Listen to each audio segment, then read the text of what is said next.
Oke, terus sekarang etika sosial. Kalau ini etika ketika berhubungan dengan orang lain. Yang pertama, harus sopan. Jangan gonyak-ganyuk ngeling semi. Gonyak-ganyuk ngeling semi itu perilakunya ndak sopan, membuat malu. Di Jawa konsep malu itu luar biasa. Kalau kamu sudah disebut orang duwe isin, itu kiamat duniamu. Kamu sudah tidak dianggap manusia dewasa. Jadi ndak, hati-hati, jangan melakukan sesuatu yang memalukan. Biasanya hal-hal yang ndak sopan. Dan itu nanti kalau belajar etiket Jawa, sangat banyak hal. Hati-hati benar orang Jawa untuk tidak membuat malu. Mulai cara makan, cara minum, cara ngomong, cara lewat, cara. Ada rumusnya sendiri. Untuk tidak apa? Tidak memalukan. Ngomong aja kan ada levelnya. Mau nguku, mau kromo inggil. Itu yang bikin siswa-siswa hari ini stres itu. Belajar bahasa Jawa itu kan. Tapi enggak, karena memang di Jawa konsep malu itu luar biasa.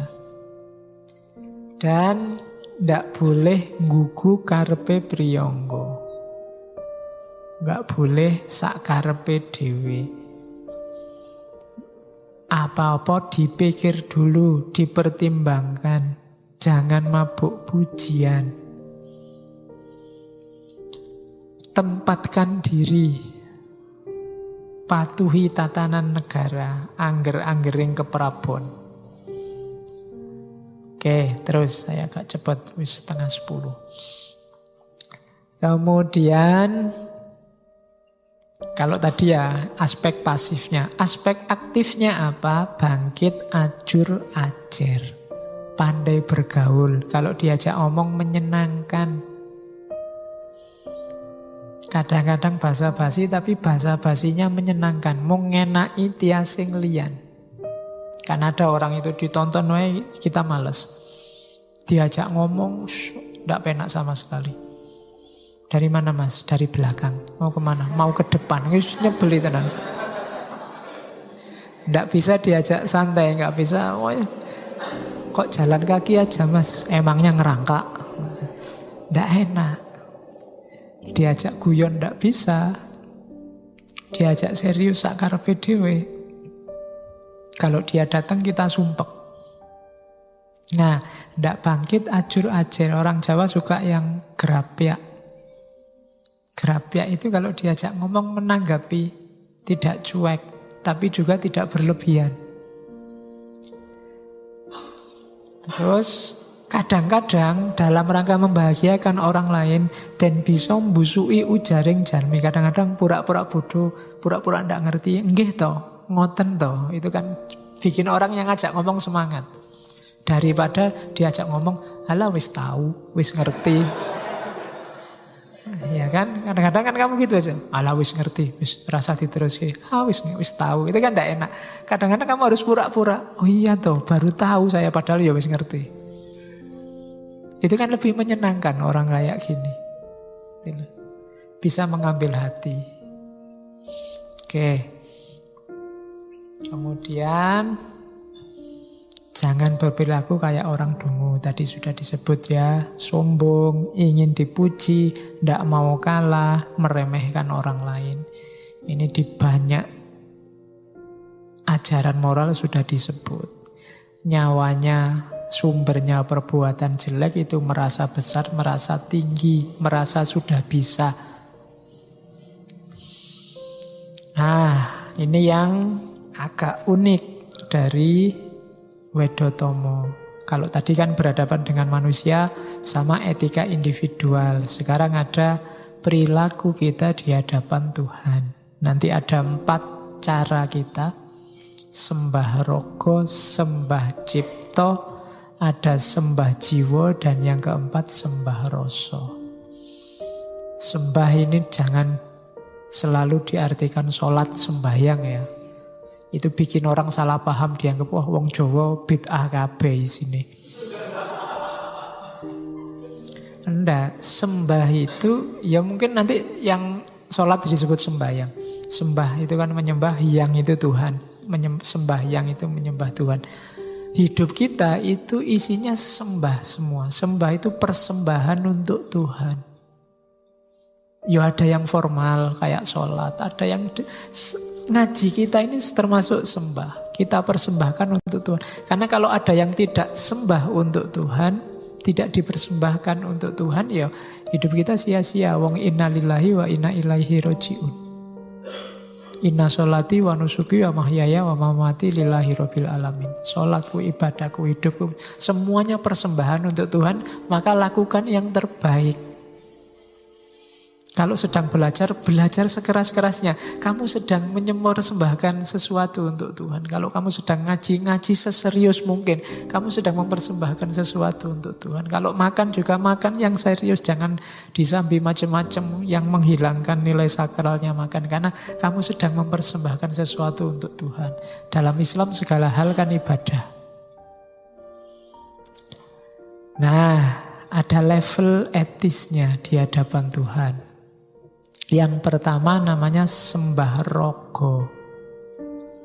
Sembah rogo ini yang sholat lahir yang kita lihat. Jadi sholat 5 waktu. Fisik sifatnya. Wudunya pakai air. Cuma ini langkah paling awal. Kalau bahasanya di Wedotomo, sembah rogo muniku pakartining wong amagang laku. Jadi ini langkah paling awal. Tidak boleh merasa sudah selesai dengan sembahyang. Dengan sholat saja sudah beres. Sembahyang ora cah kaya sembahyang, oke, sip, wes. Tidak cukup itu. Itu hanya awalnya. Perlu masuk ke dalam namanya sembah cipta. Atau kadang disebut sembah kalbu. Kalau ini yang sholat batinnya. Caranya gak apa? Membersihkan dari kungkungan hawa nafsu. Tazkiyatun nafas. Bersihkan batinmu. Taholli kalau dalam tasawuf. Jadi sembah rogo olah lahirnya. Olah batinnya yang paling awal sembah kalbu. Caranya taholli. Bersihkan jiwamu, bersihkan rohanimu dari maksiat, dari dosa, dari pelanggaran, dari hawa nafsu. Pembersihan diri. Kalau sudah mampu sembah kalbu, orang yang tidak mampu sembah kalbu, sholatnya tidak bisa khusyuk. Sholatnya hanya olahraga. Yoga. Kan koyo yoga sholat itu. Hanya itu dapatnya. Ada yang ketiga, naik kelas sedikit lagi setelah bersih jiwa kita, yang dilakukan apa? Sembah jiwa. Sembah jiwa itu tahalli. Meletakkan dalam diri kita hal-hal yang baik. Ya termasuk meletakkan Allah, meletakkan segala kebaikan moral dalam diri kita. Orangnya harus iling waspodo. Orientasinya hanya pada Allah. Setiap detak jantung dan desah nafasnya adalah zikir. Hanya Allah saja yang ada dalam hidupnya. Itu sembah jiwa. Jiwa lebih dalam dibandingkan kalbu. Kemarin di Ibnu Miskaweh kan lapisan luar mental itu kan yang kalbu itu, terus masuk lagi ada ruh. Jiwa itu kan bahasa Arabnya ruh. Jadi menghidupkan lagi rohanimu dengan Allah setelah tadi terhalangi oleh nafsu. Sembah jiwa. Kalau sudah bisa sembah jiwa, sudah bisa hidupmu isinya sepenuhnya, orientasinya hanya Allah saja. Tahalli ada level keempat, tajalli. sembah rasa. Ini mirip makrifat kalau dalam tasawuf. Kamu akan menemukan hakikat. Kamu akan menyadari rahasia terdalam hidup ini. Dan kalau sudah nyampe sembah rasa, itu kamu sudah nyambung langsung sama Allah. Mursyidmu juga sudah tidak ikut-ikut lagi. Jadi itu level paling tinggi. Step-step, makom-makom yang harus dilalui oleh seorang manusia dalam rangka ilaihi roji'un. Kalau sudah sembah rasa, kamu sudah ketemu. Sudah ketemu sudah ketemu Allah.